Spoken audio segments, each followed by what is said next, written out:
நான் யாரு? நான் எங்க இருக்கேன்? பண்றதெல்லாம் பண்ணிட்டு ஒன்னும் தெரியாத பப்பா மாதிரி முழிக்கிறான் பாரு. நைனா, ஆத்தா, எப்பரா இருக்கே மௌனே? நம்ம கிளான்காரங்கெல்லாம் மேல செம்ம பாஸ்தல இருக்கானுங்க. உன் நைனாவால கூட உன்னை காப்பாற்ற முடியாது.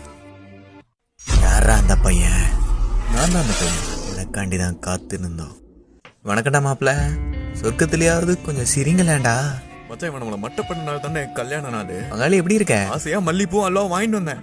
வந்து பார்த்தவ எல்லாரையும் மட்ட பண்ணிட்டான்டா. நெல்ரா ஃபுக்காக்கு மௌனே, எங்களை ரொம்ப நேரம் காக்க வச்சுட்ட. நீ பண்ண வேலைக்கு உன்னை கைமா பண்ணி கடைய போறோம்டா.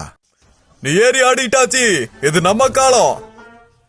உனக்கு சப்போர்ட்டுக்கு நான் இருக்கேன். இவனா வில்லங்க பிடிச்சவனாச்சே. அடி பொலி அடி பொலி. நீ அவங்க சங்கல செஞ்ச சம்பவத்தை பார்த்து நான் உன்னோட பெரிய ஃபேன் ஆயிட்டாச்சி. இந்த ஆளு திருந்தவே மாட்டான் போல. நான் முன்ன சொன்ன மாதிரி தக்காளி எப்படி முளைச்சதுங்கிறதுலாம் முக்கியம் இல்லை, சமைச்சோமா சாப்பிட்டோமான்னு இருக்கணும். சரி, உன்னோட மௌனை விட்டுறோம். அதுக்கு நம்ம அழுப்புறங்கிற பேர்ல மண்ணை சுட்டை ஏத்திட்டு இருக்காது சரியா? இப்ப இதுக்கு யார் பொறுப்பு ஏத்துக்கிறது?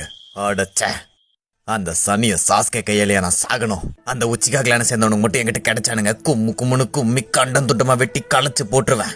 நாங்க என்ன சீட்டு கட்டா கழிச்சு போடுறக்கு?